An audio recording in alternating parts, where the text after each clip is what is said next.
আপনাদের কি মনে হয় এরা সে যদি গিলটি না হলে সে কি এগুলো আবার টেস্ট দিতে পারে? সে নিশ্চয়ই আমার মনে হয় গিলটি, মানে সেই টেস্ট দিতে পারে না এগুলা, বুঝছেন? আলবি আলবি কি বলে না বলে এটা তার বিষয়, এটা আপনারা জাস্টিফাই করবেন। হ্যাঁ, আমি সৎ, আমি অনেস্ট, আমার সম্বন্ধে আপনারা জানতে পারেন। তো আমার তরফ থেকে আমি ক্লিয়ার, আমি বিচার চাই। বাপের কাঁধে সন্তানের লাশ, এর চেয়ে দুঃখজনক আর কি হতে পারে বাবা? আজকে মিলাদ পড়াইলাম, মেয়ের জন্য দোয়া চাই সবার কাছে, আপনাদের সবার কাছে দোয়া চাই। মেয়েকে যেন আল্লাহ বেহেশত নসিব করে, এই আর কি। ক্লান্ত আমি তো ক্লান্ত বাবা।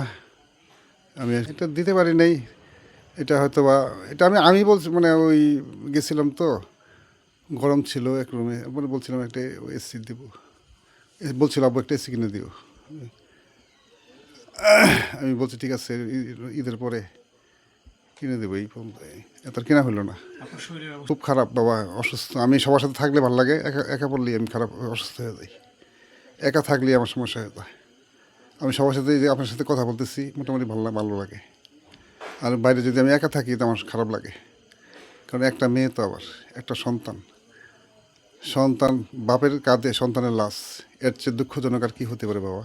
আমি একা একা ঘুরি, আমি এই যে কিছুক্ষণ আগে ঘুরলাম সন্ধ্যার আগে। আমি ঘোরাঘুরি করি, কি করব বাবা, কি করব?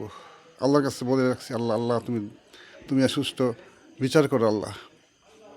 আপনাদের মাধ্যমে জানাইতেছি, আপনাদের মাধ্যমে জানাই, যদি কোনো অন্যায়ভাবে তাকে করা হয়, মানে পরিচিত করা হয় হত্যার, মানে আত্মহত্যা আমি বলবো না, জাস্ট এটি বলবো, তিলে তিলে তাকে শেষ করছে। আপনাদের মাধ্যমে সবার কাছে এর বিচার চাই, সুষ্ঠু তদন্তের মাধ্যমে বিচার চাই।